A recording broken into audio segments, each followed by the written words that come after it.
All right. It has been a long time since me and my man Cheetah Head has done this, and this is on me. You know what I'm saying? Trying to be consistent, but life happens, so you got to adjust on the fly. But we are back. Whoever joins this show, it is greatly appreciated. If not, whatever. We still gonna do what we do. But anyway, we all know I'm Big Cool from Colossal Sports TV in association with 3kingsboxing.com. So shout out to 2K, Bo, Mike Wilson, Red, and the homie Cheetah Head. We all make up the staff over there at 3kingsboxing.com. So be sure to check out the website, Facebook page, Twitter, and Instagram for the latest and greatest updated, unfiltered, and unbiased boxing news and information reported the way it should be. But this is the rundown discussing what we witnessed yesterday. We had a whole bunch of fights, 3 different fight cards. We had one on the zone, the big one, the rematch between Andy Ruiz and Anthony Joshua. Then we had the WBC middleweight champion from Houston, Jermall Charlo, taking on Dennis Hogan. And then we had Emanuel Navarrete taking on, I forget my man's name, Horton's last name. Let me look it up real quick. Taking on Francisco Horta, and he did what he's supposed to do. But anyway, man, Cheetah Head, give a little words before we dive right into this show. You there, Cheetah Head? Hold on.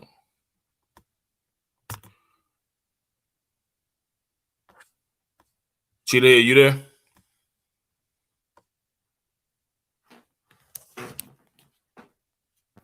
You there? Yeah. I was asking, was you there? Okay. Oh, my bad. I'm thinking I'm over here just running my mouth. No, like you said, we had a good night of boxing. It was exciting. Some of it was disappointing, but like I said, I'm just happy to be back, dropping on a little 2 cents on the subject.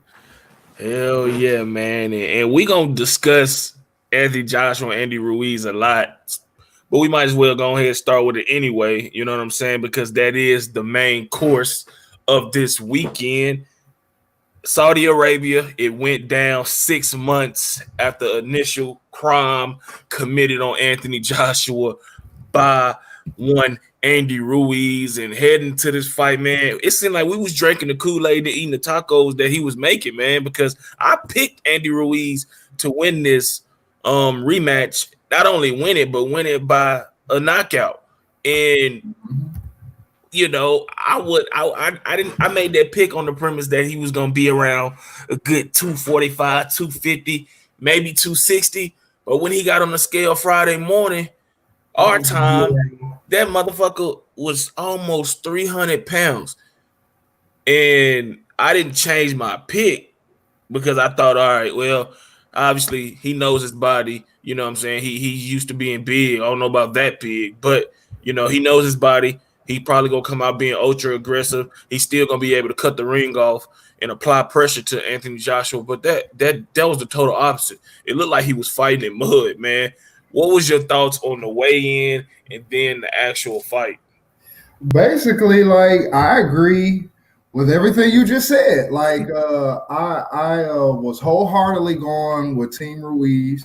Even at the weigh-in, when he came in heavier, I still gave him the benefit of the doubt because I'm thinking, well, maybe this was like, a strategy and, they was going to use it to their advantage. But then, like you say, man, when he got in that ring, it was like that fool just woke up. Like, he was sleeping in the bed on Wednesday night and somebody was like, hey, yo, somebody at the front door want to fight you. And he was fighting like with that type of preparation. He looked terrible. And, it just broke my heart because, like, fuck the crowd, not the crowd, but fuck the public, because a lot of the public's been saying he was fat. A lot of public saying he should have lost or whatever. And Andy was saying he was using that as motivation. But I've heard Andy Ruiz say that, Anthony Joshua is going to come. He's going to try to jab me. He's going to come try to box me. He's going to come try to stay away from me, which is 110% what AJ did, and he had no answers, just nothing. And then And then then his big ass gonna get in the and I gotta give even more credit for AJ because when he lost the first time, to his credit, he took it on the chin. He was like, no excuses. I lost. He won. That's that. But Andy Ruiz, when he lost, I'm sorry. You know, I should have took it more. I can't believe he shaped his mouth to say I should have took it more serious. Mm-hmm. I shouldn't have came in this heavy. You know, I should have been practicing more. I should have been training more seriously. Like, for real?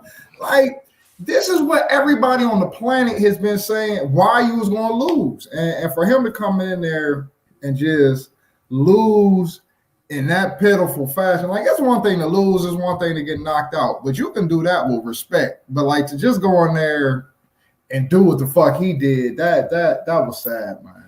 And the thing about it is, that's one of the reasons, that's one of the things that plagued him when he was with Top Rank. Bob Arum would mention that numerous of times. You know, everybody watch, it's like he like another version of Chris Arreola. You know what I'm saying? But he actually, you know, reached the status of what, you know, Arreola was aspiring to be, the first Mexican American or Mexican, whatever, Mexican descent to be a heavyweight champion. And my thing is, bruh, you took advantage. Yes, it was the perfect storm when you look back at it. You know, hindsight, it was the perfect storm. Yeah, he fought Alexander Dimitrikov 5 weeks prior to the initial fight with AJ, the first go around back in June. So he was able to maintain the shape that he was in because he didn't, you know, hey, boom, he probably took maybe a week off after that fight and then went right back into it. You know what I'm saying? But what was interesting, I don't know if you heard on the DAZN broadcast, Brian Kenny stated that in the fighter meetings that Manny Robles told them that I wanted Andy Ruiz in camp in July. This motherfucker didn't show up to September. That tells me you showed up 3 months later. Or shit, fuck. No, not 3 months. Yeah, what? 2 months later, maybe? What? 2 months. Yeah, 2 months later, 3 months before the fight. That means if you would have got your big ass in camp in July, ain't no way in hell you would have been 283. This dude right here is worse than Buster Douglas. No, and I won't even tell you though, because I saw another interview with Manny Robles a couple weeks ago where he said, man, and I do not believe he was lying. He said that Andy Ruiz had dropped like 10 pounds, but he was like, you know, we're not really trying to do it on purpose. It's just good sparring and so or good work. But if you believe that, then that means that, you know, he was under what he was the last time and then has recently blown up in weight while in camp. Like, man, boy, my bad. Nah, you good, bro. You good. Nah, but I mean, at the end of the day, I mean, he was looking slim. He was looking slim in those pictures with Michael Hunter after they got done sparring. It was like, okay, I thought he was like about 260, maybe. You know what I'm saying? You don't put a thought on it initially, but he looked at, and then when I seen him at the weigh-in to kind of go back a little bit, I didn't clown him too much because it looked like it was toned up muscle from the, you know what I'm saying? Because he, you know what I'm saying? He kind of carries that weight almost as well as, you know, Jarrell Miller, you know what I'm saying? So he looked, you know, solid, like a solid 283. So I was like, all right, you know what I'm saying? He, you know, he added some muscle, looking for some more firepower. But shit, once the shirt came off in the ring, I'm like, this motherfucker, I don't know if he had some invisible shit tighten up the fat and shit to make it look like one thing, but the motherfucker, one of them girdles. Yeah, something because he looked solid at the weigh-in. You know what I'm saying? Like a solid, healthy, big, stocky 280, whatever.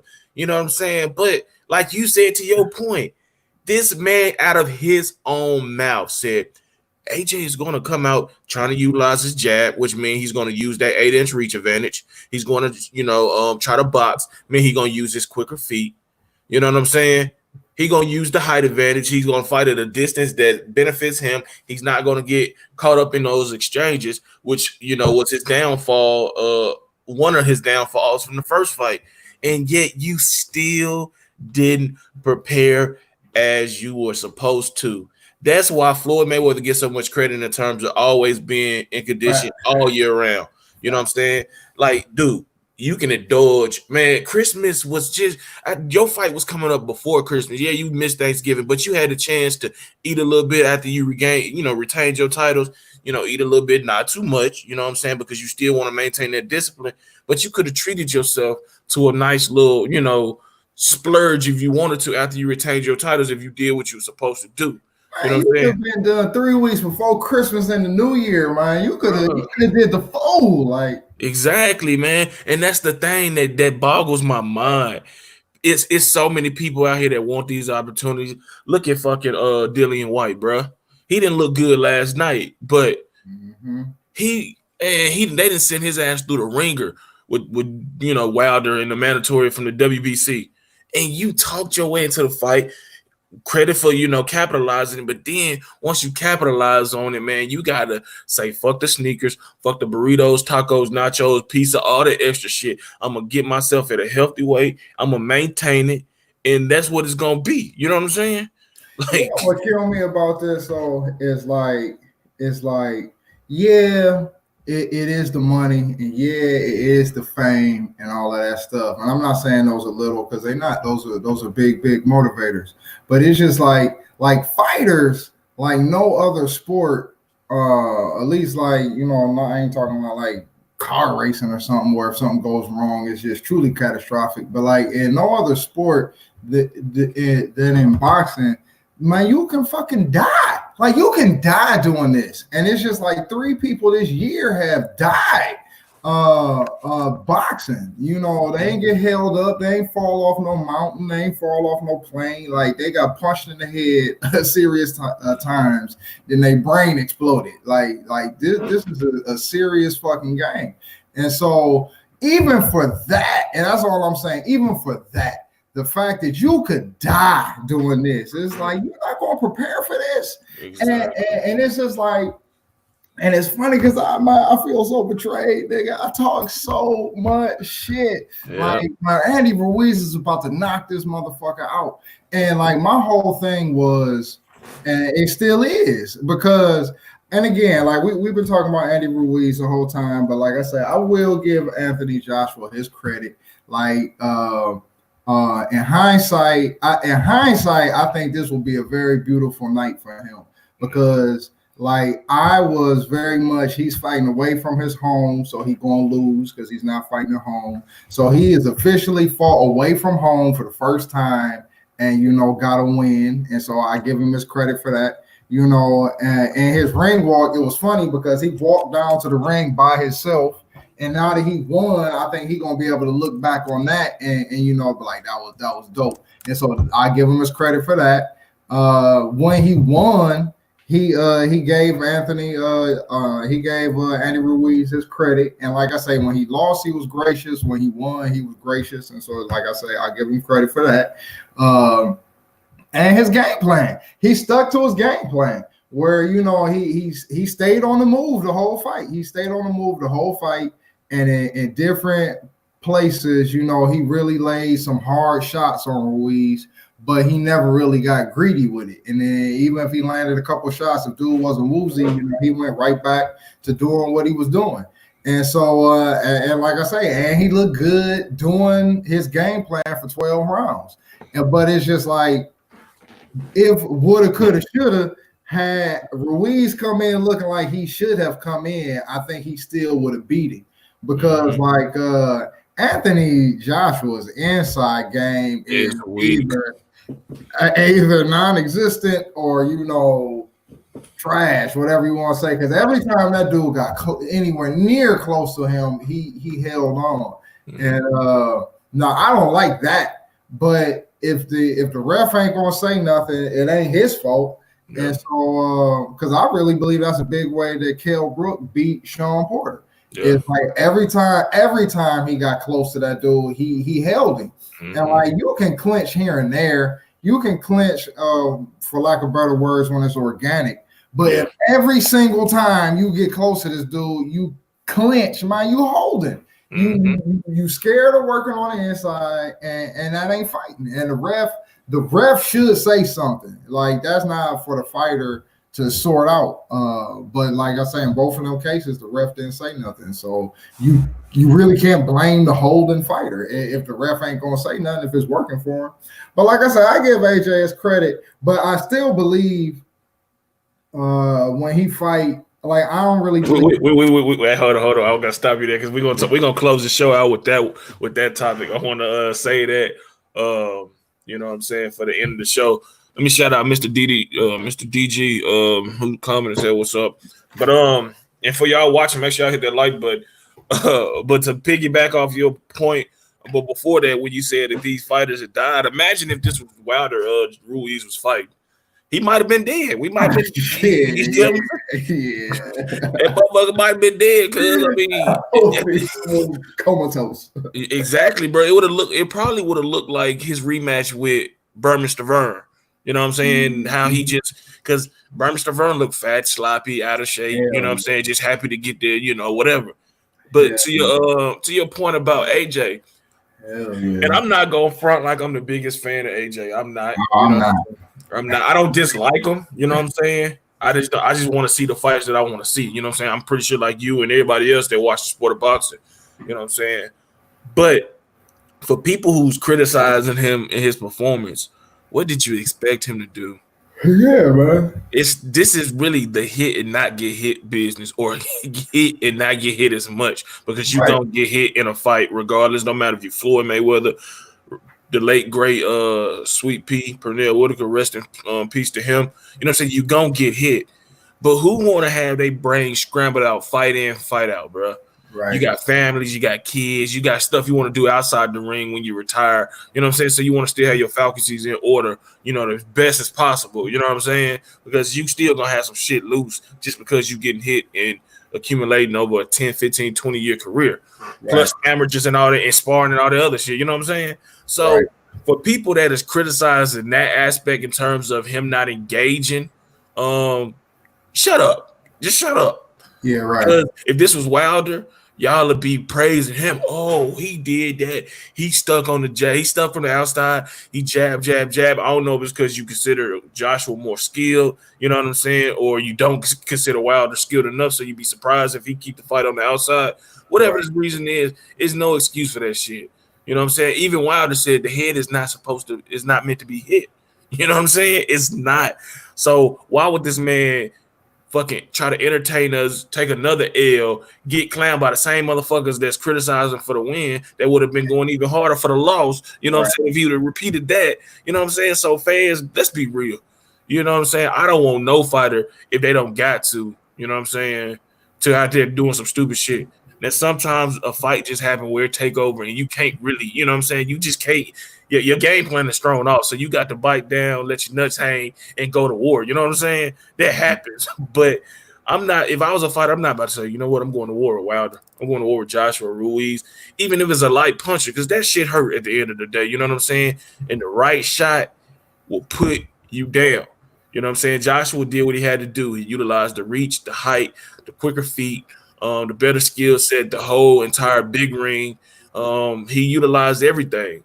But to my man Cheetahhead's point, I gotta get in on no homo for that clinching, that excessive holding. You know what I'm saying? Because like you said, you knew at some point you're gonna get close, y'all gonna be in the clinch, y'all gonna be, you know what I'm saying, fighting like in a phone booth at parts of the fight. And that excessive holding shit it's not gonna work when you got, you know, guys that's not going to deal with it. And Ruiz didn't necessarily deal, like, you know, because he was punching and hitting him behind the head and hitting him and shit. You know what I'm saying? He was doing some good end fighting. But the reason why he was more successful with it because Andy Ruiz came in fat as fuck, didn't have the energy. Yeah. He actually was happy that he was clinching. So they give him a little bit of time to catch, you know, a little, catch some breath and get a little break in. But if Ruiz was like 250, he would have said, fuck that. And he would have been, his timing would have been better. You know what I'm saying? You got to wait.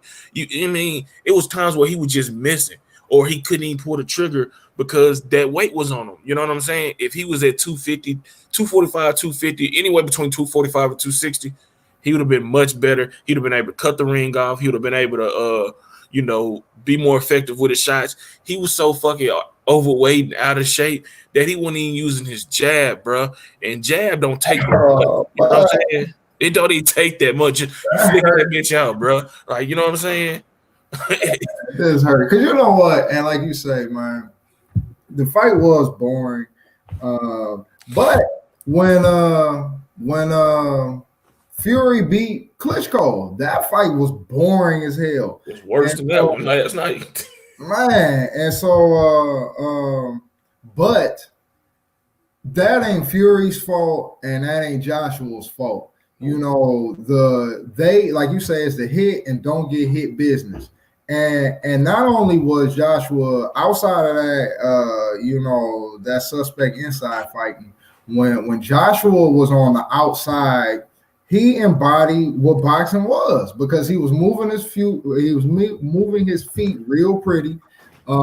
He was popping that jab that was real nice. And like I say, at different points, he was landing like heavy shots.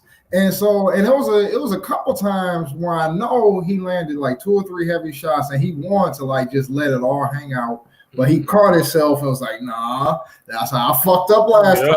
Yep. And he stuck to his game plan. And like I say, man, you got to give him credit for stuff like that. Because, you know, you got people like Zab Judah, Adrian Broner. I even think like Victor Ortiz, where to me, they had all of the physical tools to just be animals. But that mental component was not there. And so, you know, they never, you know, got to, I believe, what they really could have been. But you got to give Anthony Joshua credit. But like I say, it's not his fault that Andy Ruiz just disrespected himself and his team and his fans and his opportunity and did what he did. Because, like, I truly believe that had he come in to the fight in the shape that he came into the first fight, he would have beat his ass again. Because, and like I say, Joshua, and I've been I've been downgrading this the whole time. Joshua was the better fighter. I mean, well, let me say it like this. Joshua, if you was playing a video game, Joshua is the character that you would probably pick if you had to pick between those two. Because you're going to be like, he taller, he longer, you know, I can stay away from him, and, you know, my power is probably better. And so, and Ruiz got to work his way on the inside. And so Joshua always did enjoy those obvious natural physical advantages. But like I say, I'm a big mental guy. And like, and again, even the way that he behaved on the inside made me believe that he really has not, you know, put those demons to bed.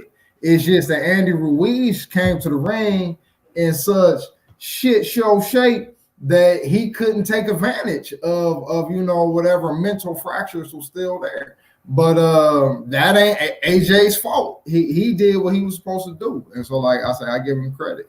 But man, Andy broke my heart, man. He just said, "Fuck the world, man. I'm eating." He thought he was fighting one of us or something, man. He thought you know what I'm saying? Like, he just, and that's what when we say broke heart, man, it's just from a standpoint of that you just robbed yourself, man. Because like I said, it's fighters that got to earn they shit. Not saying Joshua ain't earning shit because he did, you know what I'm saying? But you know what I mean when I say that. It's fighters that, man, it's hard for them to get in this position. Look at Dillian White. Look at these other motherfuckers that's having to wait time and time again. You know what I'm saying, for a title opportunity. You get it, win, and then you give it right back. Say, I don't want it because I gotta eat. I want to eat. Shame on you, Andy Ruiz, man. Hopefully you get your ass in some shape and you be able to battle back in it. But you know what I'm saying. But for real, he fucked himself in that regard because. See, again, like one reason I'm real excited about boxing right now, and I probably said it before, I'll say it again, but it's just like boxing, I believe, is like cutting the corner in terms of, you know, it's on regular TV. It's on ESPN. You know, it's getting pumped on Fox, like on, you know, football Sundays and shit. And so, like, and with this social media, we're at a point where I think, you know, a lot of casual fans are going to get back on board with boxing, and it's just gonna be like more of a regular sport. And like I just can't wait for that, because like I said, you can go to any barbershop in America and bring up baseball, football, basketball, and then people are just gonna start talking. A lot of people can talk knowledgeably about it and have good conversations. You cannot do that with boxing, like at least not right now. You can go to your certain people that you can talk boxing about, but you can't just go in like an open forum and really talk boxing. And a lot of people know what the fuck they talking about in any random room. And like I say, I think to a degree that's going to change in the next couple of years. But all said to say, there's a whole new unknowledgeable bunch of eyes watching boxing, and then they just saw Andy Ruiz go out like a chump, and it's just like, no, nobody wants to see you come back. Like, at least, and especially a lot of them casuals, like, because you already didn't, and that's the thing, you already didn't look the part. You knew that people was rooting against you just because you are not the action hero that they used to seeing. And then you just embodied the fuck thing that they were saying. Like, he ain't taking it serious. He's fucking up. He's gonna look like a fat slob when he comes back. He's gonna get his ass beat, and all of that happened. Like, god damn, Andy. God damn. It ain't no, like I said, man, we still wish him the best, man. I wish for that motherfucker just to find some discipline, man, because like I said, he wasn't no world beater, but he better than what he showed last night. I can't even say that, man, because he used to being like that. That's what played him with Tyrank, you know what I'm saying? So, I mean, like I said, it is what it is, man. Shame on him. He let his family down. He let his fans down. Hell, more importantly, he let himself down, bro. You could have doubled. Your money could have kept going. But like Andre Ward said, man, he just couldn't push that play back. and that's what it is, man. But hey, you live and you learn, and you got to pay for your mistakes at some point or another in life. And for him, he paid a dear price. He got paid well, but now he got that Chris Arreola effect, man.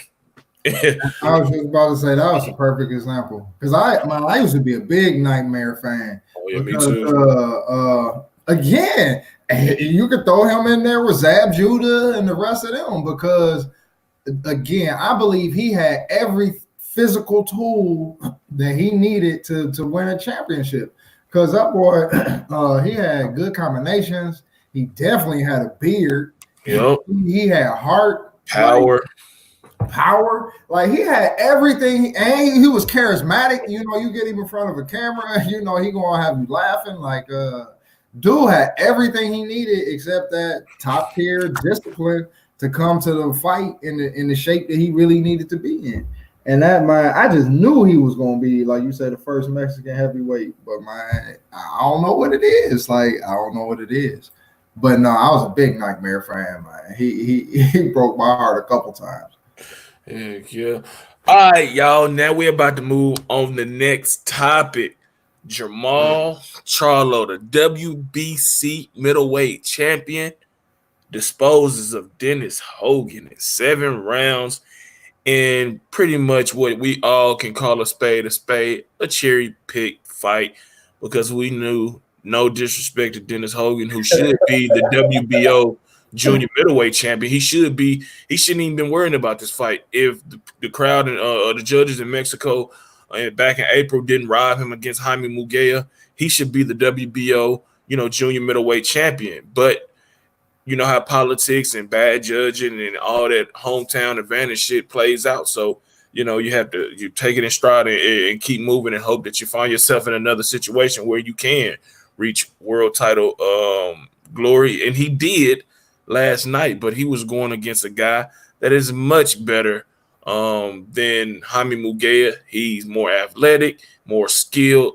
probably a bigger puncher, and a naturally bigger guy than he is. And Dennis Hogan, man, got clipped up, man, got dropped twice, once in the 4th round with a beautiful uppercut.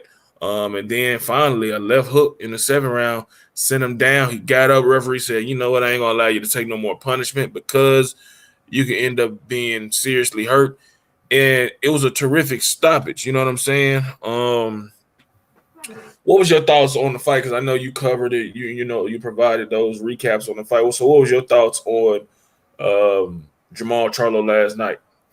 No, I agree with a lot of what you said, but Hogan was jumping up in weight, so he was a smaller guy, and it's just funny because you see this in some fights more than others, but it's just like you knew he was jumping up in weight, but when it was actually in the ring, it was like, God damn, like Charlo is way bigger than this other dude, and then but like I said,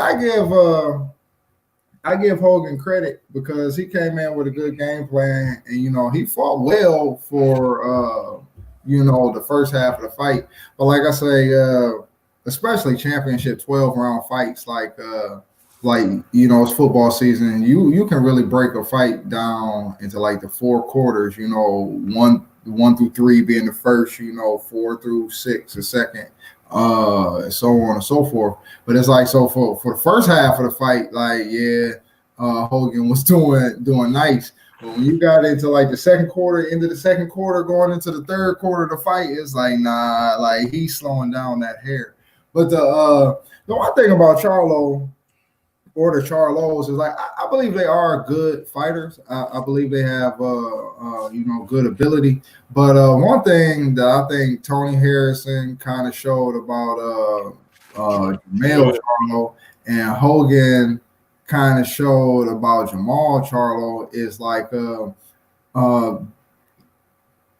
this is like an over exaggeration, but for lack of better words, they kind of like one-dimensional. And like they'll come in, they have a good array of punches, but they'll come in kind of like, I guess you could say, with a mindset, like, I'm going to do this. And then if the other fighter is not cooperating, they don't necessarily change what they were originally doing. And that's kind of like with Hogan. And like if Hogan was like the same size, or say Hogan was able to,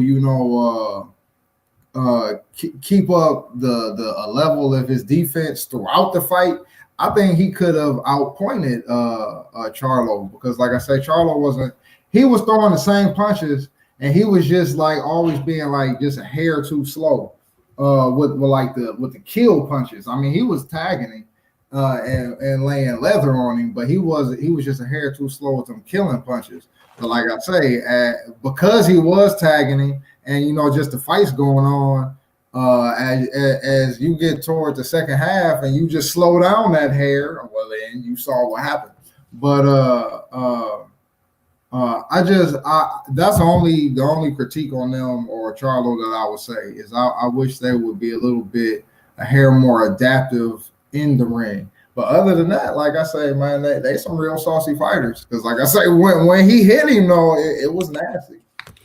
Yeah, I mean, I didn't see all of the fight because I was watching covering the ESPN card, but I did flip off of it after Emanuel Navarrete, what is it? Navarrete, whatever the man name is, made easy work of Francisco Horta. Jermall Charlo is an excellent fighter.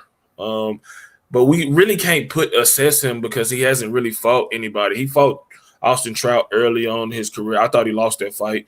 Hey, I might be in a minority, but I thought he actually lost that fight. And he fought, Julian J. Rock Williams, the most 2 credible guys on his resume, and he hasn't fought anybody worth anything since. So it's hard to say how good he actually is. I think he has a lot of potential. He's very athletic. He has good skills, good height. Very good dynamic puncher. But every time I hear him talk, when he's questioned about facing Demetrius Andrade, Canelo Alvarez, Gennady Golovkin, Daniel Jacobs, Sergey Derevchenko, anybody that we deem as a legit threat, is always, if the money right, the perfect timing, blase. My man is like, look, bro, the money can only be right for so long. You know what I'm saying? What do you expect to get when you're fighting Dennis Hogan's, Hugo Centino's, what's the guy he fought, the healing dude he fought when he moved up, he made his debut a couple years ago. You know what I'm saying? Not knocking them, but yeah, you a 2-division world champion, but you didn't even make it a defense of that title after you did make a defense, I think a couple, but you didn't go for unification. You know what I'm saying? You are the WBC middleweight champion, but it ain't like you earned that title. I mean, you earned that position, like he said in his post-fight interview, press conference. But it's like, bro, you keep talking this shit. You keep getting these run-ins with, Daniel Jacobs or Demetrius Andre, but that shit does not lead to a fight. So when are you gonna fight these guys and show your worth? Because at 29 years old, you smack dab in the middle of your physical prime. You know what I'm saying? From now, it's about maybe 32, 33. Hell, for him, it might be longer since he ain't really fought nobody and took no punishment. You know what I'm saying? So he could, his prime could end at 34, 35, you know what I'm saying? Which is good for him. You know what I'm saying? But at the end of the day, very skilled and has great potential. But I'm taking Jermall Charlo any day of the week in terms of an actual fighter. Look at his resume compared to his brothers. It's not even close. It's not close. You know what I'm saying? Fucking Jermall fought Rosado early in his career. That's when Rosado was fighting everybody, and that was a tough out. He fought Vanes Martirosyan. You know what I'm saying? I mean, he did fought better guys than than his brother. And for the life of me, I just don't understand why Jermall Charlo won't take one of these 1-fight, 2-fight deals to go over there to face a Jacobs, a Golovkin, a Canelo, a Derevchenko, or somebody to show that you the shit. You know what I'm saying? And now we probably gonna get him versus Chris Eubank Jr., which is that shit is trash to me. I don't think nothing of Eubank Jr. other than he's athletic, got a little bit of power, and some fast hands. He has no technique, no fundamentals. He just has that famous name, and that's about it, man. So, yeah, you're right, man. But no, I'm looking on here, and like you say, he about to have Tony Harrison twice. He got Austin Trout, Erickson Lubin. Yeah, I forgot him. Charles Hatley, Alcine Joachim, but he was a solid fighter. Vanes Martirosyan. Then, like you say, Gabriel Rosado. Yeah, no, he has some names on there. Exactly, bro. And it's like, and I don't know if Jermall fought K9 or not. Man, I think they were supposed to fight. I don't know. He might have. Maybe Jermall did fight K9, which would be a good win. I mean, because he is a former champion. You know what I'm saying? But these guys, man, PBC started to look funny a little bit. You know what I'm saying? He fought him in September of 15. Did he knock him out? Yep. He knocked him out in the 3rd round. Okay. So, I mean, like I said, PBC, man, I was talking to my boy yesterday, and he made up some good points, man. It's like everybody else seem to be fighting people, man. Everybody else, all these other people seem to fight. Now, I'm not saying everybody. Terrence Crawford still got some shit that, I desire at 147 in terms of his resume. But, a lot of these mugs are fighting people. Shakur Stevenson on his way to a unification bout with Josh Warrington and his 13-14 fight? You know what I'm saying? See, this is like, this is almost like some politician voting season shit, because at least in my eyes, because like the PBC to me is a double-edged sword, because on the one hand, the PBCs, I mean, their literal motto is the fighters first. We're here to make sure the fighters are happy. And so in that, it seems like, they want to, respect them and, pay them. And so I can't remember what the fight was, but it was, might have been, I can't remember what the fight was, but it was 2 PBC fighters and, the fight wasn't getting made. But then it was just said, Al Heyman, he's the advisor to both fighters, and so it's like it's not like he's gonna throw one fighter to the other just because. It's like you have to agree. And so also to say the double-edged sword of PBC is like, yeah, the fighters are getting paid and they're comfortable and they don't necessarily have to fight as much, but at the same time they kind of got to choose to fight rough. And so it's just going to come down to, again, either A, you're going to have fighters, like you say, like Shakur Stevenson, or even like Devin Haney, who are trying, to have the tough fights, or you going, but back to the political season, it's like, or you going to have to like have people, for lack of better words, like boycott. Like if you ain't going to be fucking fighting the people we want to see you fight, we ain't going to support you like that. We ain't going to keep paying you to fight, Joe Blow out here. I agree, bro. I agree 100%. I mean, you hit the nail on the head. I mean, but the thing is, though, bro, it's too many of those people that's just, you know what I'm saying? Support anyway, and they just like they just follow. You know what I'm saying? They just follow these guys. And now, I mean, I'm all for support my fellow, African American. I'm pretty sure you are too. You know what I'm saying?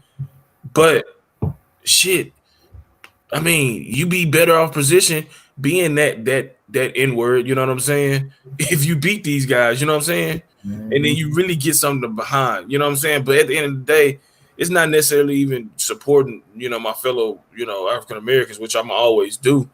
I just want to see some great shit, you know what I'm saying? Because we journalists, you know what I'm saying? At the end of the day, we talking free like this right now because, you know what I'm saying? We on YouTube doing our thing.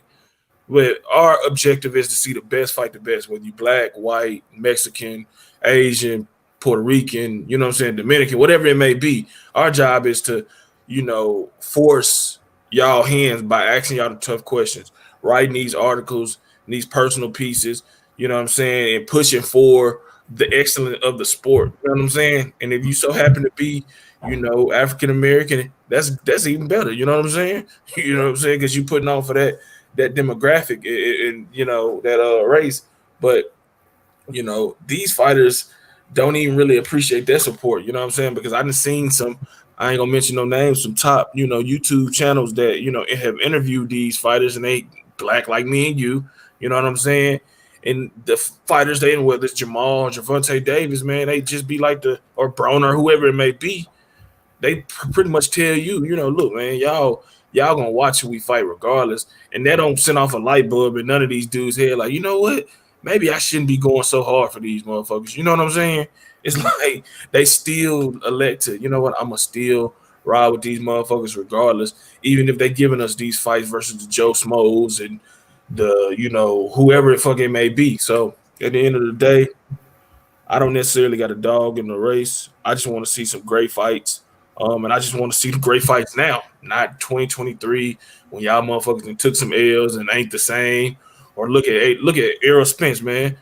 Self-inflicted wound, drinking and driving, damn near killed himself. Potentially, you know what I'm saying, end the career. I know he's saying he's gonna come back, but shit, we don't know what psychological damage or underlying issues he may have or may develop from that wreck. You know what I'm saying? So why these motherfuckers thinking, everything is guaranteed? The only thing guaranteed is death. You know what I'm saying? And y'all mugs playing with fire, especially in Spence's case. I know I'm getting off a little topic a little bit, but doing shit like that, man, that's God's way of, letting you know anything can happen at any time. So, you know what I'm saying? You just need to handle your business in the ring, outside the ring, and when it's time to hang them up or whatever, do that and go on about your business, because you only got so much time to fight before it's time to hang them up, whether your decision or some unfortunate situation. You know what I'm saying?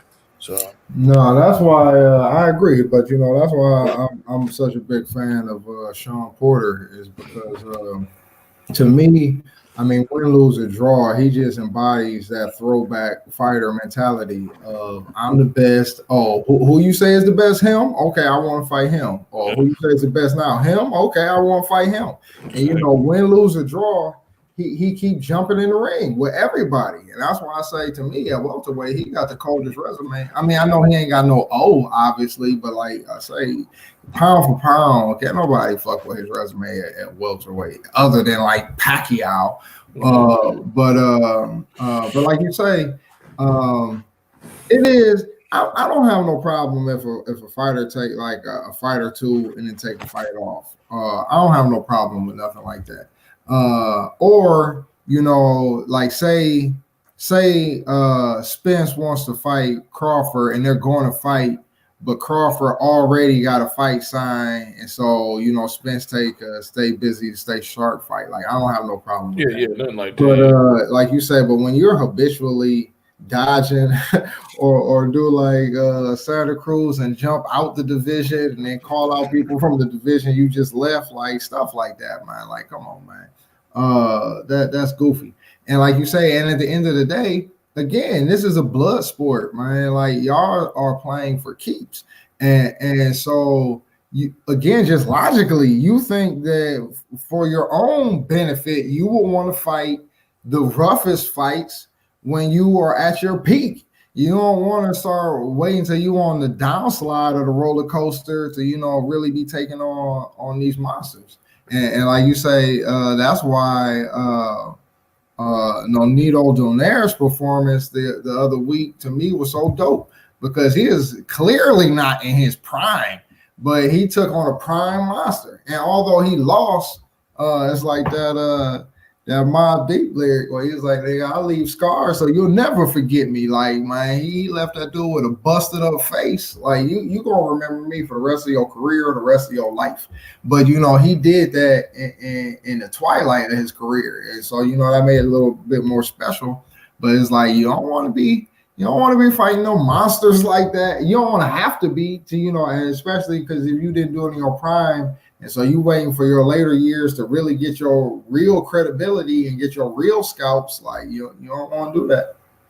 Exactly, bro. Exactly. And at the end of the day, man, it's their careers. Hell, we just gonna do it regardless. Go right on whoever rise and fall. It happens every day. You got one hit wonders. You got motherfuckers that has that everlasting abilities to sustain success. So we'll be here chugging along until it's done. All right, next topic, man. This is one. It was the co-main event to the Anthony Joshua, Andy Ruiz main event. We had Michael Hunter and Alexander Povetkin battling to a draw.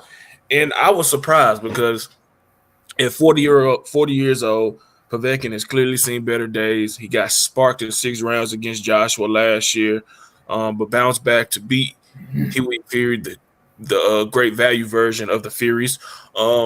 But I thought that going up against Michael Hunter, it would just be a little too much. You know what I'm saying? I thought that the youthfulness, the boxing ability, and the decent power of Hunter would, prevail. And it looked like it was going to happen in the first round. But after that, man, it was a good fight. You know what I'm saying? It was definitely a good fight. But shit, man, I'm looking at Michael Hunter like, bro, you got to tighten up, dog. You know what I'm saying? He kept making like amateurish mistakes or early on in your career mistakes. You know what I'm saying? Pulling out with his chin exposed. You know what I'm saying? That's what got him hurt in, I think, the 3rd round or 5th round when Povetkin hit him he doubled up on the left hook and sent the reeling into the ropes. I just thought that I expected a better showing from Michael Hunter, even though he did, sustain some big shots and dish out some of his own, but it just wasn't that performance that I was expecting. What was your take on it? Man, it's kind of like what I thought might happen because like I say, man, I've been hearing Michael Hunter's name a lot recently, and so honestly, I wasn't that familiar with him. And so I don't know, maybe about a week ago or something, I just sat down and I watched, I don't know, like 4 or 5 of his fights off of YouTube, and it's just like you say, man, he's like a decent fighter to me, but like I just haven't been like overly impressed or wild. And so and like I say, man, to me, his feet, especially like if he gets hit or he's trying like avoid punches, man, his feet is the worst. But and he just got that like long fencing jab that's kind of slow. Like once you get up to the top tier, man, somebody's gonna mash you doing that. But anyway, like Povetkin is a good fighter. Like pad violations and whatnot to the side, like at the end of the day, Povetkin is a good fighter. You cannot sleep on Povetkin. That Russian will smash your ass. But even as an old dude, now the drawback as an old dude is he don't have no good stamina. But and honestly, I thought that Povetkin might get stopped late if he didn't get if he didn't get Hunter early. But again, like not to be funny, like I don't know what they doing over there in Saudi Arabia and how hard they testing and whatnot. And like I say, dude is definitely on the books for juicing. And so I'm like, shit, if he over there, if he on that soldier serum, like Hunter might have a problem because, like I say, he is a good fighter. Yeah. And so once he survived that first round blitz, like I wasn't surprised at all that shit turned into a fight for real. But I was surprised that Povetkin had as much gas as he did. Yeah, man, because like the body shots, he was fucking his ass up with the body shots, and it's just like it was like it was nothing. You know what I'm saying? He was hurt from them, but it was like this motherfucker ain't went down yet. What's wrong? Hold on. You know what I'm saying? Man. You know, like. And so I wouldn't mind saying that again, though, to be honest with you. I wouldn't mind saying that again because I think for Michael Hunter, that was and is a good test. Because just like I say, I'm not like wild by Michael Hunter, and I'm still not wild by Michael Hunter. Now, like say he went in there and it was for people like me, say he had just knocked Povetkin's head off in the first round like he wanted to, then my whole perception would have changed. But like I say, but then when you had to fight, like I say, then like you show a number of deficiencies. But like I say, it's a good fight. He still is a young fighter. I ain't trying to like shit on him like he ain't shit, but it's just it's clear that he got a lot to still learn and a lot to add to his toolkit. And so, like I say, I see him doing. He could do something down the line, but like I don't see him doing nothing big time, no time soon. Yeah, hell no, yeah. He get. Boy, I was looking at them right hands and left hooks that he was getting hit with. Shit. His defense is trash, man. His defense is trash, man. He need to tighten up a little bit too. Special. Yeah, bro. He can also tighten up a little bit. You know what I'm saying? Tone up a little bit too, because he definitely looking out here like he ate some of fucking Andy Ruiz leftovers and shit. Like the things I just could not stop saying in each of them fights was like you say, he was a sucker for a right hand. Everybody he fights is going to hit him with a right hand. Like I don't like his feet when he get hit. And it's not even necessarily getting hit flush. He could get hit and like necessarily and could block it. But just if he get hit with a hard shot, it seems like his feet do this little crazy little dance or whatever. And it ain't like he hurt. It's just like more just uncoordinated. And so and then just like in Wilder fashion, it seemed like his best punch is just like straight right. And some of his other shots, they get real wingy at times. He get real wide at times. And it's just like, man, when you step up to the top level, them three things alone, man, you was going to get devoured. Like, you're going to get devoured. And you don't, and again, you don't got the Wilder power. You don't have that come from behind crazy power like that. Like you say, you got a decent pop. I ain't saying you feather fisted, but you ain't got that come from behind power. Hell no, you even got that come and put you down. What you even got the fucking Joshua power. You know what I'm saying? So shit. Who would you like to see if they don't run it back? Who would you like to see both men face next? Shit, Andy Ruiz. hey, that's a good fight. Hey, that's a good ass fight. Hunter versus Ruiz. If Ruiz come in shape though, I don't want to see Ruiz fight unless that motherfucker before he signed a contract, he got to be at like 260 for real. You know what I'm saying? He got to be at 260 before he signed a contract because I ain't interested in fucking seeing his big ass fight around 300 pounds, man. That's ridiculous, bro. But that, man, like I say, man, I thought they had a method to the madness, but it was just, and the dude said, and the other thing he said, not to jump back, but the other thing that he said was like, how could you say that? Was like, I should have listened to my coach more.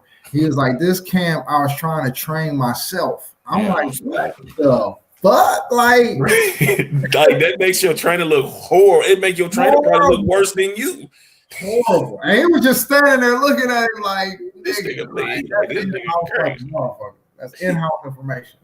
Yeah, bro. He like, man, if I wouldn't get paid good, I wouldn't be this motherfucker. Bro, he made him look bad because when he seen it, then he looked at you see Manny Robles give him a fake smile when he looked at it. He probably said, this motherfucking nigga right here, man, I want to cut this nigga throat open right now, bro. Like this, that's horrible to say shit. Like that's what get trainers fired. If Manny Robles would have said that shit, you know what I'm saying? You remember that's what Jerry Hurd fucking fired this trainer for, you know what I'm saying? Yeah.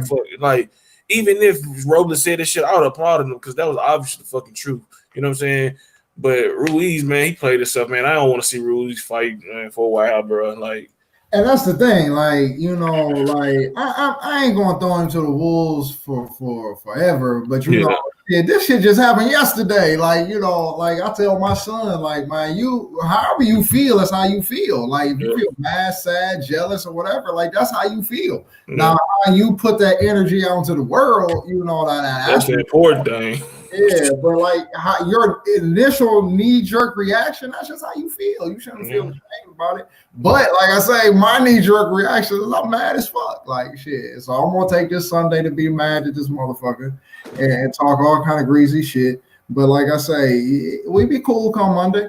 But it's just like nah, man. You need to fight a soft touch just because, like I say, you don't deserve no big fight right now. You do not deserve a big fight right now. You was the most belt-carrying heavyweight on the face of the planet. Like, and you had all kind of prestige with that. You had all kind of bargaining power with that.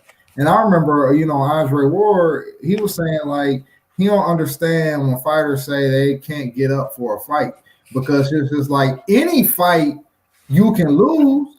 And if you lose the fight to the quote unquote chump, that makes you look even worse. And so it's like when you fighting the B tier fighters, that you almost need to train harder than when you train for the A fighters, because if you lose that, you really gonna look like a clown. And so, and like that's always stuck with me. And again, you can fucking die. Like you can fucking die. Your wrist might break and don't never be the same. You might get your orbital bone broke and then your face swell up like the Elephant Man every time you get into the ring. Like be like Cornball, motherfucker, goddamn, just throw some shit and that shit jerk, or you could step wrong and tear your shit. You know what I'm saying? So it's like crazy. And Korobov is a perfect example because, like, as the audience, we want to see somebody clearly get hit in the liver and go down grimacing. We want to see somebody clearly get hit on the chin and they head snap around and they fall down. Like we want that, that real money shot payday. But the fighters, especially when they being tough and got their poker face, like you don't necessarily know the punch where they broke their third knuckle. You don't know the punch where they splintered their rib, but they just kept fighting. Like we don't know truly the punches that hurt the most, and so it's just like anything can happen in that ring. And so to be like, I'm not going to take this serious. I ain't never understood that shit, man. I ain't never understood it, and that's just getting in the ring, period. And let alone being in this. Like this is a history fight, man. This is a history fight. A historical fight, and like I say, this is a fight for 3 fucking belts. Like that is crazy. And now it's a history lesson for everybody that's coming up now. Don't matter if you're a heavyweight or a strawweight or minimum weight. This is a history lesson. Always fight each fight like you're fighting the guy you looking forward to fight when you start your career, and you always maintain that fucking excellent shape and be professional. Did you get a chance to see the Emanuel Navarrete fight? Yeah, I did, man. I made a point to watch that. I like dude. He's a real fun fighter to me because it's almost like a carbon copy but in a good way, where the first round he just coming around with that little floppy hairstyle that he got, flicking his hair around, and then he just kind of look at you. He flicked the jab out a little bit. He might throw 1 or 2, hard shots, 1 or 2 hard combos. But then, like the second round, he step it up in a major way, And then by the third round, he's either flat out whooping ass or like we are clearly headed to an ass whooping. And it's just like, man, I like dude, man. I really like dude so far. Yeah, I do too, man. But hey, I think that I like to see him in Naoya fight. I like that. Yeah, I like that fight. I like to see him fight a lot of these top guys in his division. He got Ray Vargas, he got Daniel Roman. So hopefully, unification bouts are next on the horizon for him. Then if Noye move up, they can get it on. But yeah, he what like 5'7"? You know what I'm saying? Power in both hands. He getting better. He's awkward. I like to see him, settle down and not square up so much because, like Tim Bradley said, the guy that's gonna give him issues is a guy that has a good punch and is technically and fundamentally, sound. So that gives me, a Noye. Daniel Roman, not a big puncher, but he's kind of, he has some technical ability about himself. Ray Vargas, he got a little more power than Roman. He can fight, he can box a little bit. So I definitely want to see him clean up on his defense and some of the bad habits. But at 24 years old, I believe he is, he getting better and better, man. And the power he possesses, it's just one hand. He got two-hand power. You know what I'm saying? It's scary. He go to the body, he go to the head. He's long, rangy, wiry. So I think that he's gonna be a definite problem for the guys in the junior featherweight division, man, at 122. So I look forward to seeing him and what he can do next year in 2020. Oh, right. The final topic. Can Anthony Joshua beat Deontay Wilder in Tyson Fury based off the performance he displayed yesterday afternoon in Saudi Arabia against Andy Ruiz in their rematch? Cheetah Head, go ahead and give me your thoughts on this. I'm going to say no. And like I say, my thing is I'm going to say the same thing I said leading into the Andrew Ruiz fight because, like I say, while I do give AJ credit for all the things that he did, like I say, he showed stamina, good game plan, good feet, blase Skippy. But like I say, the one question he didn't answer for me was how he would react under pressure. And, if somebody was like putting effective pressure on him. And like I say, Ruiz never did that. And so that question never was on the test. And so, it still ain't been answered for me. But and so for that, I think I know for a fucking fact that Deontay Wilder is going to bring pressure. And so and he's going to touch him. Because again, one reason that AJ could even be so successful with his game plan is because of the physical dimensions. And he was taller and longer. And, Andy Ruiz had to work so hard to get on the inside. And then he wasn't built to even work hard this time. But like I say, Fury and Wilder are already his height.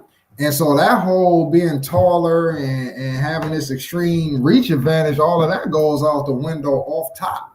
And like I say, and AJ, again, my big knock on AJ is his mental.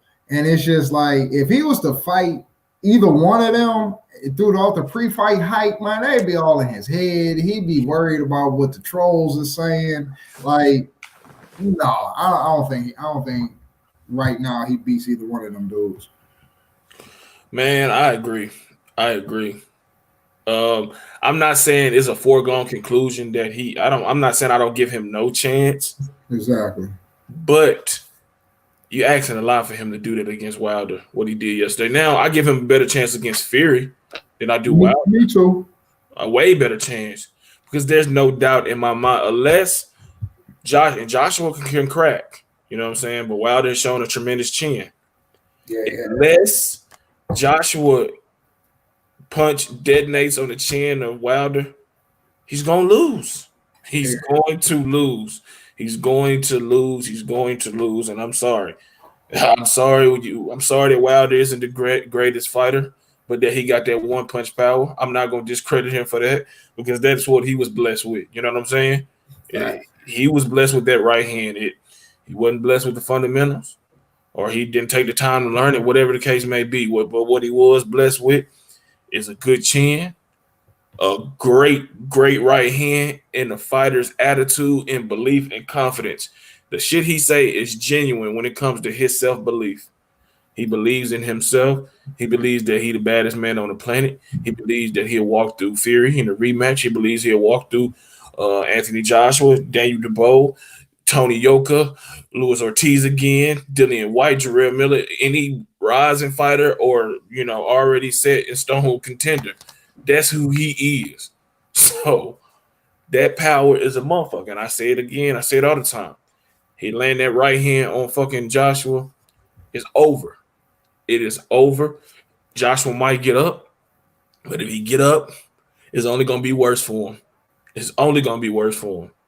And I think that Eddie Hearn knows that. I think that Joshua knows that. I don't think Joshua fears that because, like I said, I can see Joshua winning that fight if he gets him first. And we didn't see fights play out where the shit go to distance, motherfucker don't get dropped or none of that shit. You know what I'm saying? Boxing is crazy. You know what I'm saying? It's just got to be a combination of crazy things to happen. But he doesn't beat Wilder, in my opinion. I favor Fury over him, but I can see him getting Fury. You know what? As you've been talking, I've really been almost zoned out having like this imaginary fight between AJ and Fury. But I want to see that fight because I don't know. Because like I say, I think that Fury. Here's what makes it intriguing to me. So it's like I think Fury would chew him up all through the pre-fight hype. I think he would clown him and have AJ looking goofy, which ain't exactly hard. But during the fight, though, during the fight, like we said, Wilder got that eraser power. So like Sarah Connor holding on to the fence, man, you just get obliterated. But and so we're not even dealing with that. But Fury don't. And so theoretically, Fury could hit him and like rattling, but not necessarily put him down. Or does Fury how trash is AJ's chin?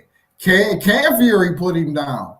Because if Fury can't necessarily just put him down with a shot or two, then again, I'll give AJ credit. He does fight back.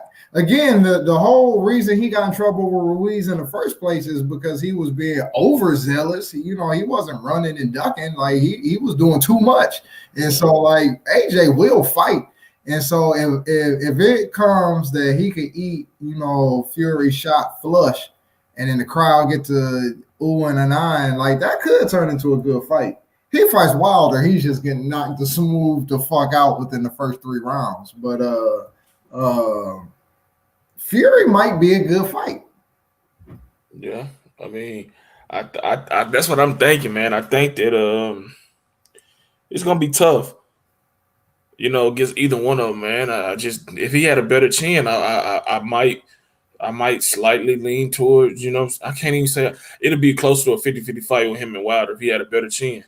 And maybe, you know what I'm saying, shit, the anxiety is now over with. Maybe it was more anxiety than anything, you know what I'm saying? Maybe that's why his chin, because he was anxious. He didn't know, in front of America how he gonna react to a guy, even if you haven't fought a guy as a professional or haven't fought a guy yet, or maybe you haven't fought him since amateur. It's still some anxiety because you just don't know. Because fighters grow, change, get better, power get better. You know what I'm saying? It's a different bunch of variables you got to consider. Maybe that's just what that anxiety filled moment in New York. You know what I'm saying? Got the best of them. And maybe the chin is better than what it was, but I seen him get shaken up a couple times by Ruiz yesterday. And so I don't think he beats either. I mean, I don't think he beats either, but damn, man, I'm with you. I really want to see him versus versus Fury after, they fight with Wilder. I want to see that fight though, because I think that Fury is an excellent fighter, but Fury looked like shit against Otto Wallen. Yeah. So And I think that Wilder not gonna fuck around with it this time. I think Wilder has some anxiety too. You know, he dealing with somebody that tall, taller than you. He didn't use his jab like he should have. I think he gonna utilize that jab more. He gonna set it up to the sternum, to the body, and take it up top, and then be more, committed and have a better game plan than the first go around. I don't care what nobody say, man. Hell yeah, Fury got some anxiety.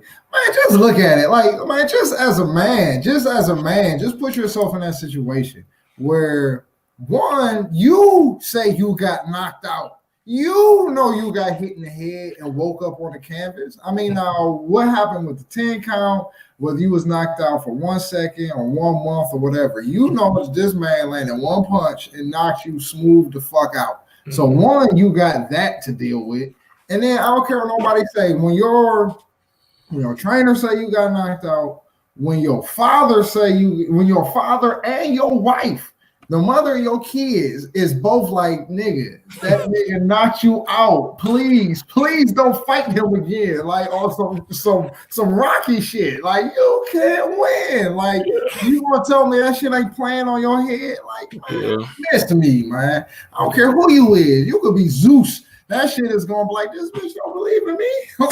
like what? And for real. And that could be, but see, that could either be a good thing or a bad thing. If it's one of them bad things where he think, fuck it, I'm gonna go out there and be machismo and stand toe to toe Wilder, then it's a coffin. I don't mean that literally. I'm just saying it's a place on that mat that I'm saying, that you can grace painfully once you hit it. I'm saying, your sleeping spot for the night. You know what I'm saying? Because I ain't never seen nobody that big get knocked down like that, man. That motherfucker, it was timber. That motherfucker went down, bro. Like, man, these fools is like, man, them are some big dudes, man. I'm telling you, Wilder is knocking out the biggest men. Like, I don't get into that heavyweight stuff. I mean, I understand historically if people go with the heavyweight division, and they always say one punch in the heavyweight division can change a fight, man. But that's any division. Like, the right fighter, any one punch can change a boxing match. It's just like, but Wilder is knocking out these big ass motherfuckers. And even as a heavyweight, it's only been his last fight or so where it seems like he's really consciously trying to put on more weight and, be just a little bit bigger. But not only is he knocking out heavyweights, he's knocking out heavyweights that's like 30, 40, 50 pounds heavier than him. And it's just like, you can't say that in no other division, because even like when people, they be like, he blew up 15 pounds, this is almost unfair. But then like you got Wilder fighting people, like I say, 50 pounds heavier than him. That shit is crazy, man. That shit is crazy. That dude has that right hand is crazy. And like you say, he don't have all the fundamentals in the world, but he's built to deliver the shot that he got. And it's just like, you can't take that away from him. And again, he got a chin, because I ain't gonna lie, I doubted his chin for a long time. But it's been, to me at this point, it's been proven to, because even when Ortiz hurt him, and he was clearly hurt, he got hit flush a number of times after that. And, he was eating that shit. And so that first Ortiz fight went a long way to, like, completely putting any fears I had about his chin to bed. But, and like I say, his feet is good enough to get him to where he need to be to land his shot. Like I say, his whole style is around delivering that one shot. But that one shot is like Megatron from fucking Transformers. Like, it's just that one shot. But like once you get it, dude, you're gone. Yeah, that motherfucker that shit is deadly, man. It's like a disease. Shit, it spreads quick when it gets to you, man, and that's pretty much what it is, man. But hey, we hope y'all enjoyed this first show back in a long time. We will definitely be back next Sunday around the same time if everything is good on both our ends. We're gonna be back to next Sunday regardless, but the timing, we'll discuss that throughout the week because shit happens. But the aim is to be back here around 10:15. And we're gonna try to get a show in Wednesday after our meeting or whatever. You don't worry about all that. But after some business to take care of sometime this week. So definitely stay tuned Sunday for the 3 people that's watching. Me and my man Cheetah Head greatly appreciate it. For the people that watched and left, we greatly appreciate it. Make sure y'all hit that like button, subscribe, turn the notification on, man, so you get notified every time I upload solo videos, or every time me and my man Cheetah Head go live, talking about the latest news and recaps and shit in the sport of boxing. Shout out to 3kingsboxing.com. Make sure you check out the website again for the latest and greatest updated, unfiltered, and unbiased boxing news and information reported the way it should be. Cheetah Head, let them know the way they can reach you on your own social media. What is it? Cheetah Head LLC on Instagram, and Bakari Simpson 444 on Instagram, and Bakari Simpson on Twitter. All right, there it is, and you can reach me at Colossal Sports TV on Instagram, Colossal Sports TV on Twitter, Jarrell Fletcher on Facebook. You want to add me there?